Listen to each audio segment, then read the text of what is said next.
Tracey, thank you so much for being available and making the space and the time in your world to have this conversation. It means a lot to me. I'm so happy to be here with you, Mike. Thanks for asking.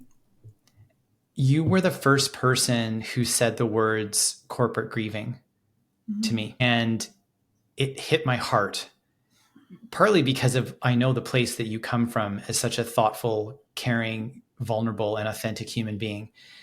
And I couldn't imagine a better person to be in this space than you.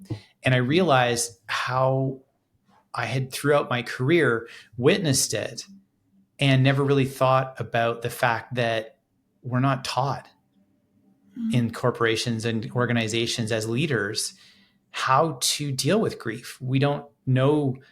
And I think in a lot of cases, sympathy, empathy, compassion, there are people that lean in a grieving situation, and there are people that lean out, and no yes. judgment.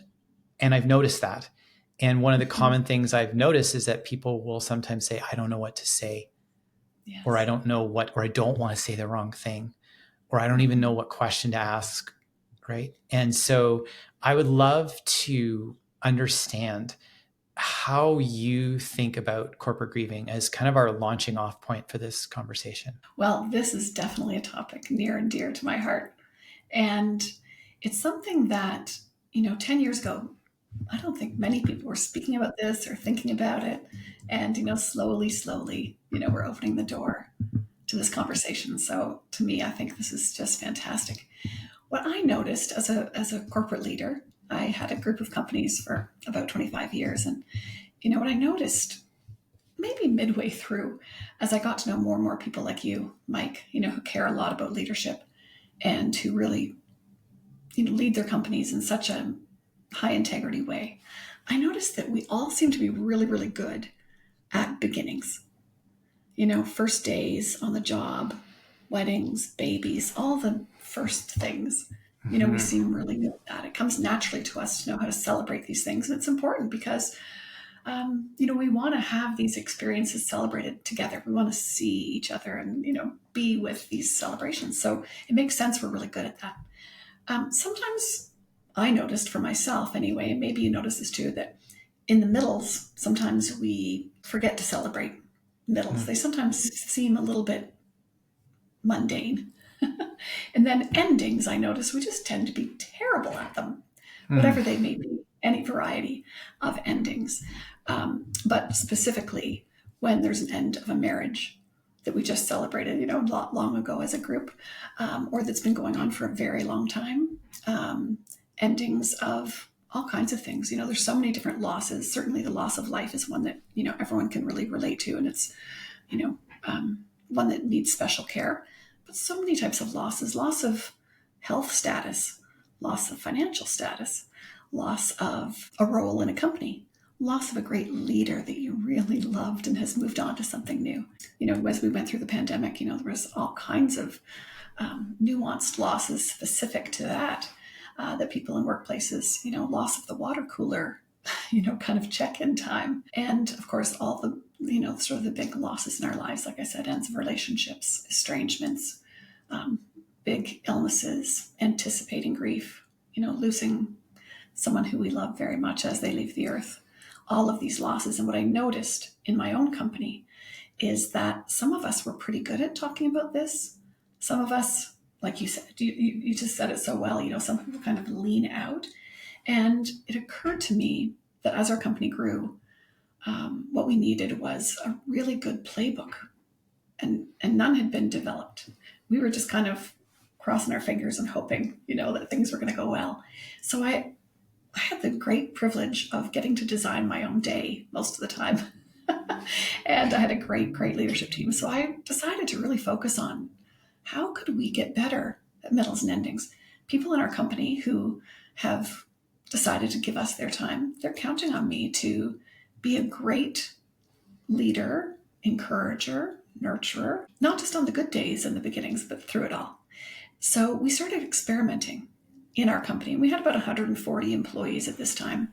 We started experimenting in 3 different locations, which was a bit of an interesting thing. We tried to figure out what works, and we had a lot of trial and error. Things that worked well, things we tried and didn't go so well, and knowing that all the different layers and clusters within our company needed to get good at this, because just having one or two people who know how to do it was not going to be enough. So we just started creating a strategy, doing some trial and error things. And as we developed more of that, our clients, who we had for many, many years, started sort of asking about this, like, what are you guys doing over there?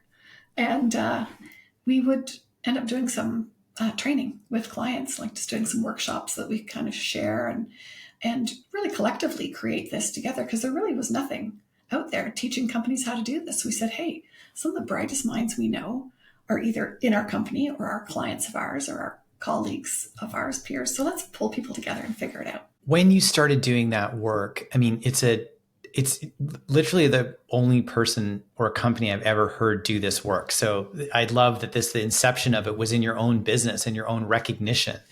I guess my curiosity goes to this place of, probably had expectations of maybe how it was going to go when you started talking about grieving, because it's a weird sort of entry point. Hey, let's all get together. We're not talking about strategy today. We're not talking about culture. We're going to talk about grieving. Like that's what this session is about.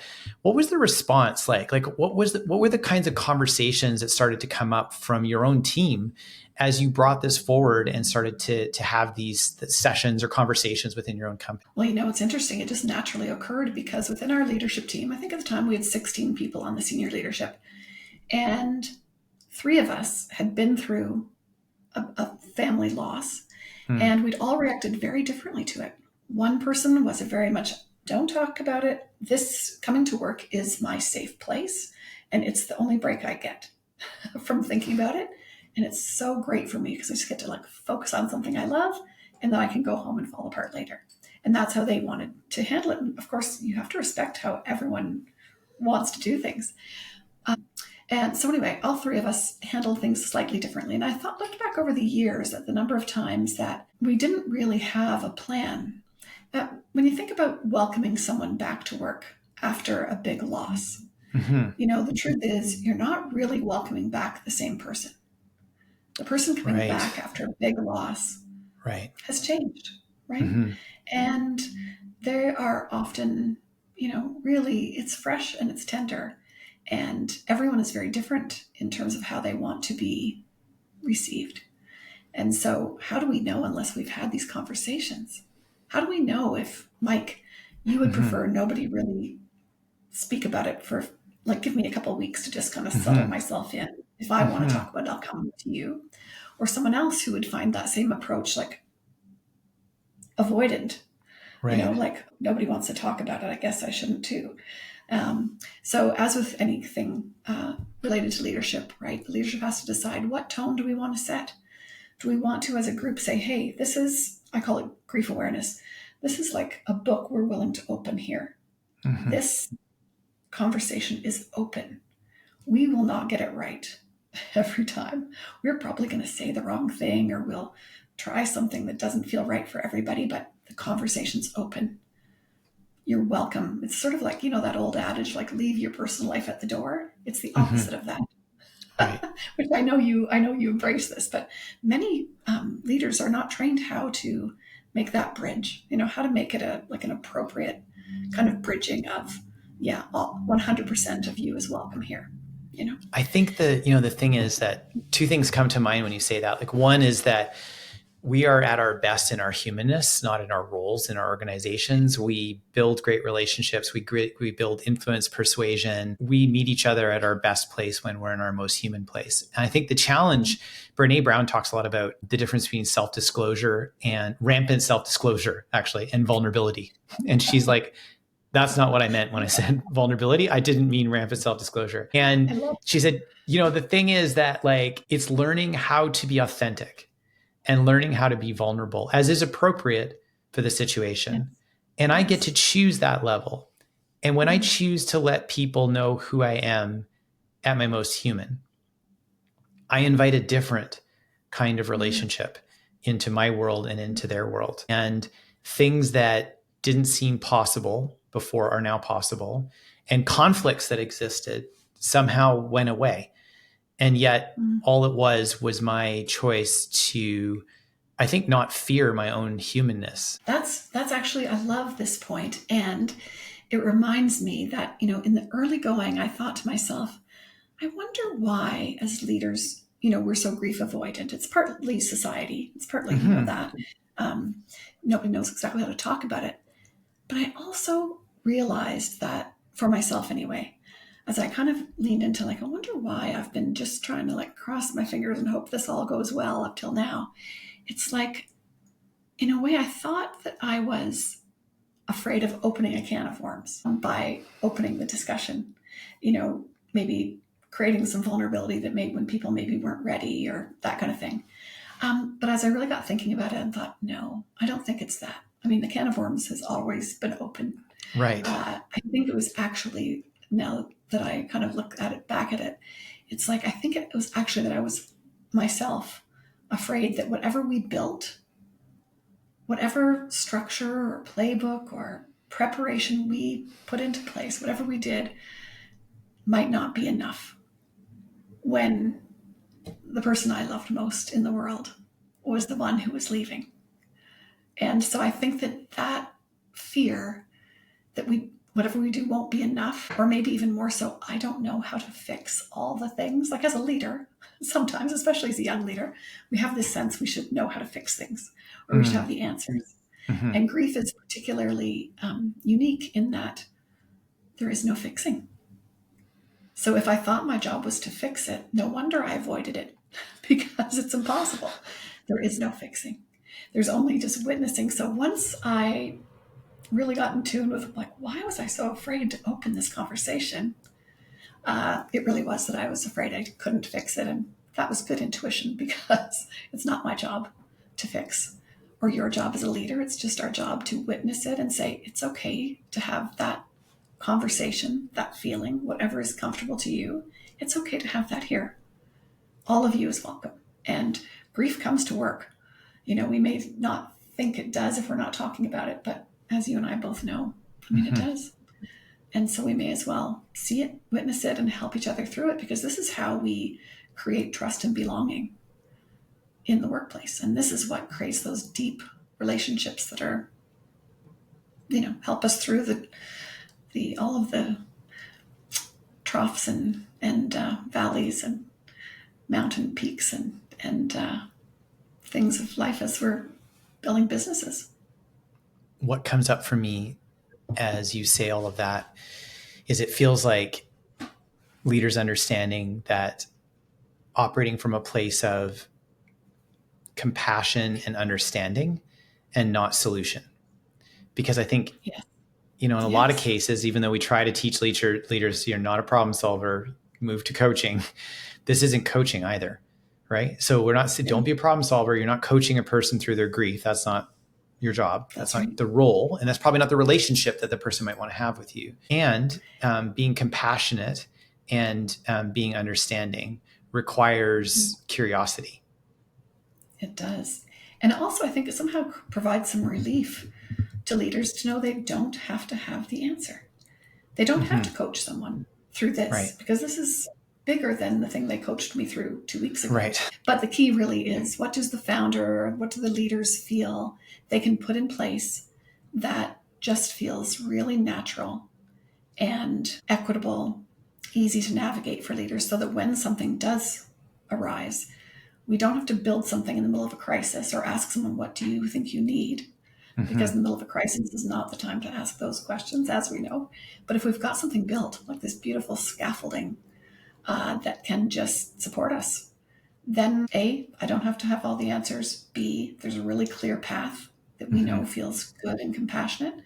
And it's flexible so that we can work with each person's experience of it. It reminds me this analogy that's always stuck in the back of my mind. If there's a person out in the water that's drowning, that's not the time to be sitting back and going, we should design like a life jacket type thing.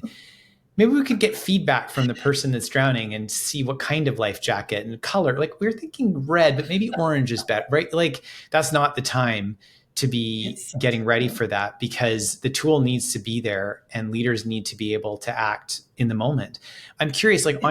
on your website, you have this lovely list of questions. That's a wonderful starting point. And I think would really help leaders that are listening to this podcast is like, what are some of the questions you can ask when you know a Yeah. person is either coming back to work or they just messaged you on Slack or Teams and said, this just happened in my Yes. family. And you're like, oh, how do I respond to that? What are the types of Mhm. questions that you've found are the most that have the most blend of curiosity and compassion that a leader can start with? Oh, that's a great question. And it's actually one of the first introductory workshops we do around grief literacy, which is, what kind of language should we try to use here? Knowing that we won't get it right 100% of the time and that our intentions are always to support. But what kind of language would help us in these situations? So there's a great workshop on this, and I'd be happy to, include something for the show notes if you'd like.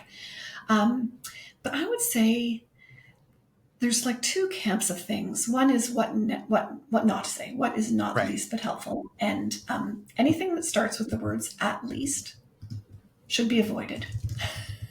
So, anytime you think, well, at least you have this in your life, or at least you got 80 years of this person, or at least Right. you could get another dog, or whatever at least is, just say to yourself, that's probably not the way to go.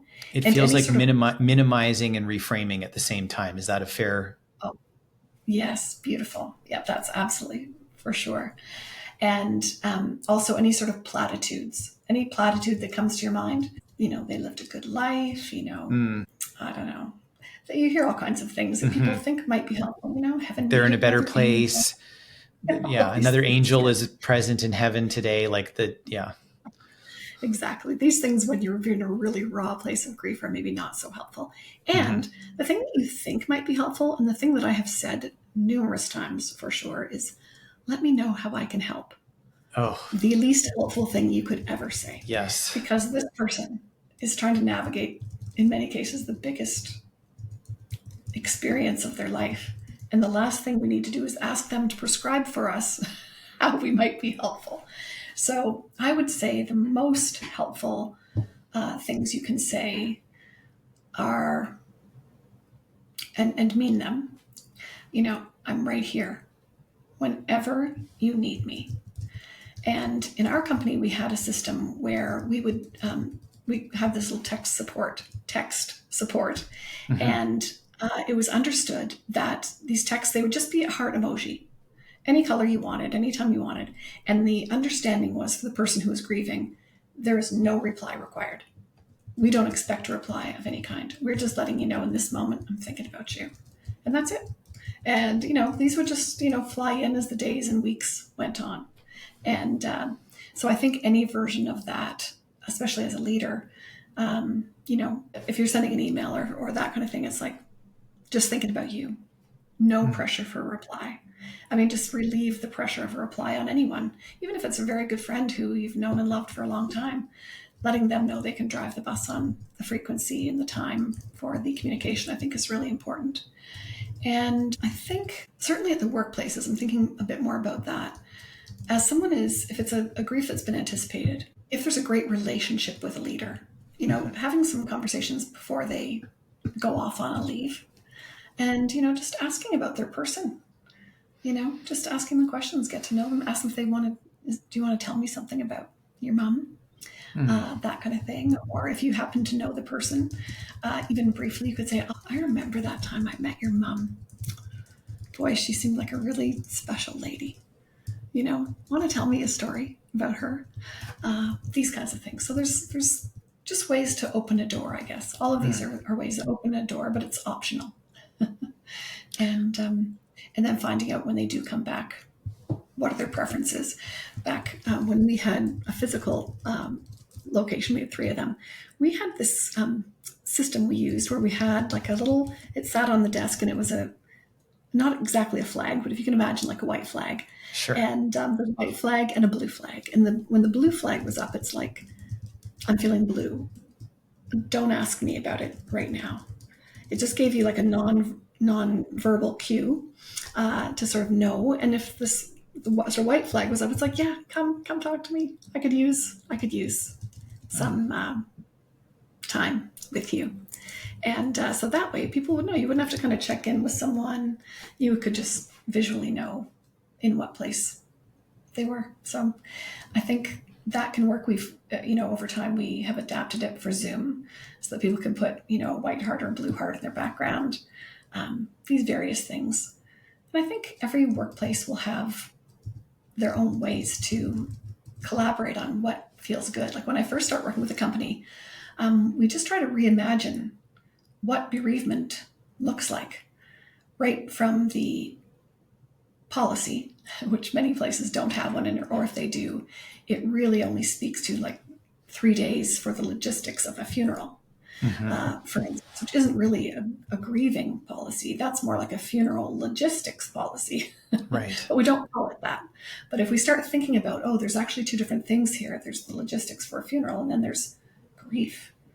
And understanding they're two different things and planning for them as two different things can really, really help. When you bring up the white and the blue flags or hearts emojis, if you're using Slack or Teams, it reminds me at my daughter's school, they have a bench on the playground, and it's the open to play, I'm looking for friends bench. And so when these young people are on the playground and they're feeling lonely and they don't feel like they've got a group or a tribe to spend time with, they go sit on the bench. And then other people, as soon as they see them on the bench, because everybody's going to get a chance to be on the bench at some point, right? Will come over and seek them out to say, hey, we're doing this. Do you want to play with us? And it takes the pressure off them having to then go out and express what their needs are. They just simply sit down on this bench. And I love that you've taken that concept exists, right? With a white heart or a white or blue heart flag, like that concept can exist within a company to give people the ability to just simply signal, this is how you can be best in relationship with me right now. It's very clear, it's very kind, and it enables someone to be compassionate when I might be looking at a person and thinking, oh, they're very busy and they don't want to be bothered right now. Plus they're grieving. I should leave them alone. Yeah. Do you know what's so interesting as you say this? It's quite a fun parallel because there's two ways that companies hire me. One is they just know of me. They know they don't have this dialed in. They know they've got the funeral logistics policy, but they don't have the bereavement policy. Yeah. So I get a chance to do some grief education, and I love that. And then help them with some policies and help them really collaborate with people so they develop it together. And then we also create these like a grief peer or grief buddy, people who've been through some loss that are available to kind of just be there when the next person comes back. And also there are, grief support groups that we do virtually as well inside companies and amongst a couple of different companies that allow people just to come and, be heard and be seen. So that's sort of a proactive way that I get involved. But also I get involved based on sort of grief response when there's been a death inside a company, unexpected usually, but not always. And I had this company who hired me, this is going back about 1.5 years now, and one of their most senior people, very young, died very suddenly. And this person was so beloved in the company, so beloved. And they were very involved in the culture of the company and in training new employees in a very big company. Anyway, so this person, when they died very suddenly, I got the call and helped them sort of navigate all of the things there are to navigate in that situation. And I worked with them for 3 months with the direct reports of this person, with the peers of this person. We did a celebration of life. There's so many things people don't think about. Questions that were asked like, what do I do with this person's desk? Do I leave it exactly as it is? Do I clean it off? What do I do? What about all of the meeting invitations that show up from this person that are going to pop up for the next 5 years? Yeah. Depending on how long they've scheduled their meetings ahead. Right. All of these various things. So worked and navigated through a bunch of these various things. And at the very end, we had a legacy project. And I love doing legacy projects at work. And oftentimes it could be like a beautiful memory box in a lobby, or it could be like a commemorative photo that's placed with like some little story. Oftentimes these celebration of life, I love to do those at work, because the families who are grieving, they don't always know their loved one through the eyes of their peers and the people who love them at work. And so it's beautiful to sort of bring that together. But this legacy project for this company that they came up with was they have a large building, was a bench in the lobby. Oh. And they designed it. This was the first person they designed it for, but they were going to add some other names over time, because as we know, we're all going to lose people.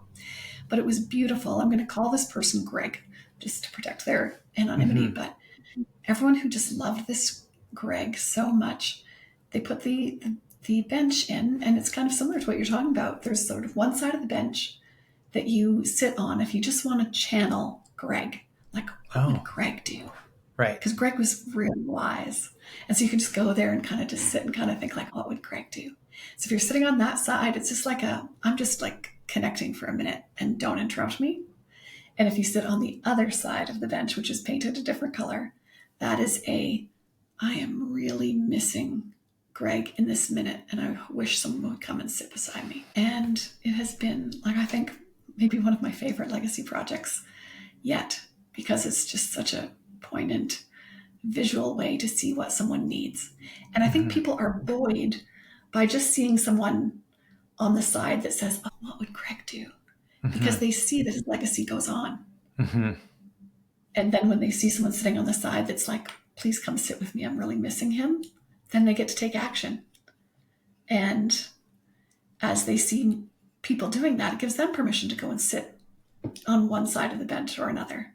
And to me, as we think about leaders and the legacy we want to leave, it's pretty beautiful to think that someone who gave so much of themselves to our company can continue to be a beautiful impact and like a beautiful inspiration in many ways. I love this I love the benches.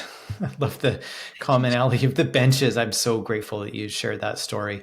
I feel like it's, these are not things that I've not seen these things before that you're describing. And I love them, because I think it's offering an opportunity to make something that we're all going through at some point. We're all going to go through it at some point. Yes.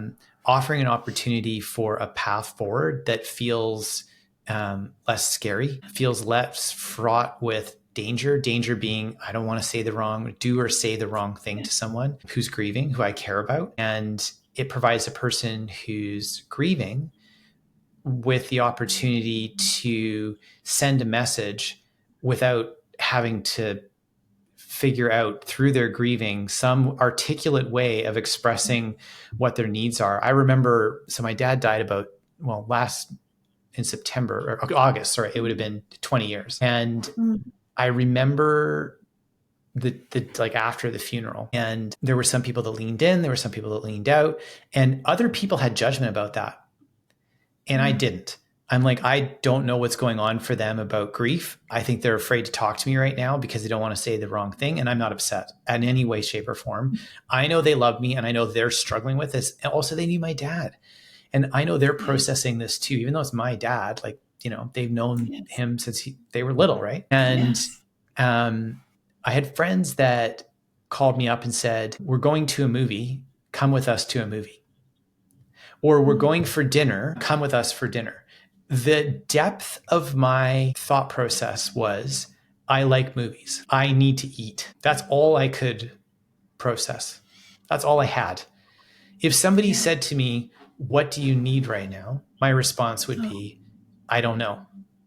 But when somebody said to me, I'm going to come over and we can go for a walk, I'm like, oh yeah, it'd be good. I should get out of the house. Like, that's a good idea, right? Or, hey, I'm going to the gym. I'm going to pick you up. I'm like, oh, okay, amazing. Like, I should go to the gym, right? Like, and so they were thoughtful enough to make a suggestion that included me. And I'm like, I like this person. I like that activity. That's the depth that was it. And I'm like, oh, so I guess I'm going to just walk out the door and do the thing.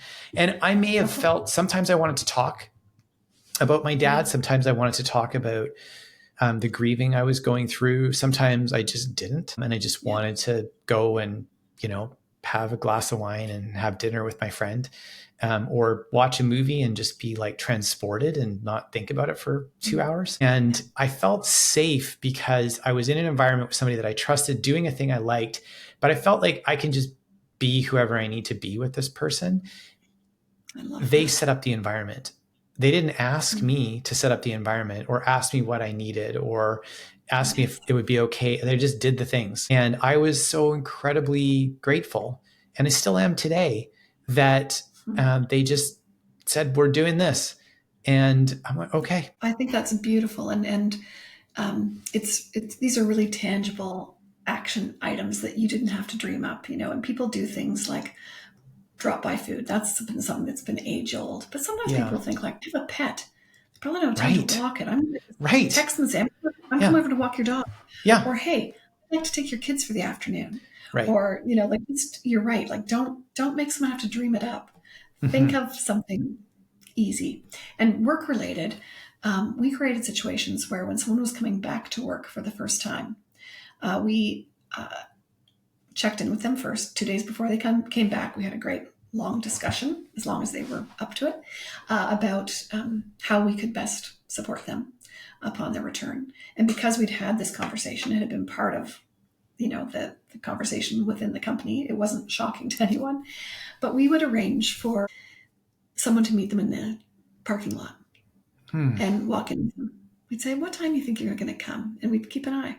And someone would go and meet them in the parking lot and help them walk in, because things like walking in the building for the first time can be hard. You're coming back to a place where you used to be a person that didn't have this loss. You had your person that was felt a little bit lighter than you feel today, probably. As you said earlier, they were a different person when they left. Yes. They're a different person when they're coming back. Yeah. Yeah. And we made sure we had things. We set up things like lunchtime walks, where we'd call it a grief walk or a grace walk.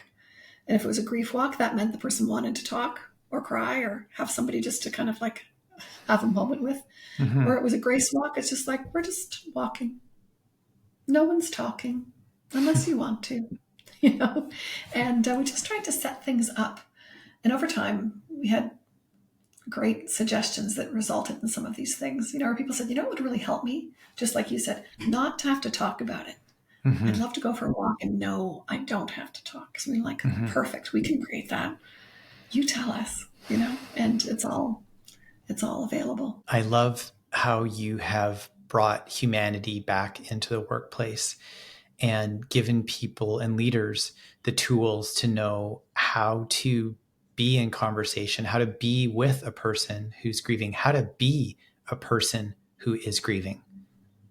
Yeah. And really restored humanity around something that we just don't, I feel like we don't talk about it enough, because I feel it's hard to talk about. And I love that you've given us not just the process, but the language. I think giving us the language has been incredibly helpful. And I know that's going to help the listeners who may be listening to this podcast right now and grieving, maybe holding space for someone who is grieving in their world, whether it's at work or at home, or aware of somebody who has a person in their life whose health has taken a turn and will potentially be grieving shortly.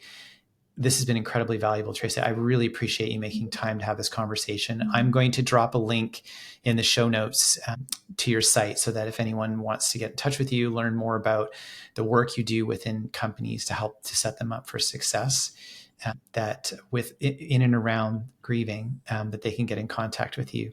Thank you so much, my friend. I love it.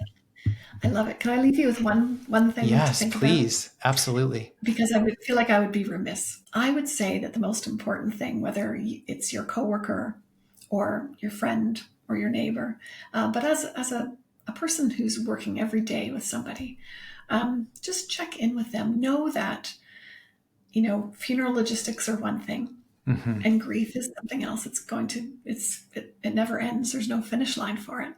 And I would say schedule, my most tangible takeaway is schedule some check-ins, because you think you'll remember, but you might Right. not because it's pretty busy. Check in with them 2 weeks from now, 6 weeks from now, 2 months from now, 2 days before the birthday of the person who has left the earth, Right. 2 days before the first family holiday.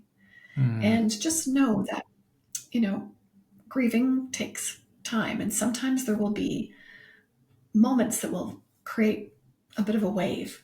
And so if we can anticipate those and just create space, knowing that people might need a little bit of extra support, and we create those check-ins, that can be just something easy but beautiful to do. I love the simplicity and practicality and just clear action that you've left for us to take. Thank you, Tracey. Thanks, Mike.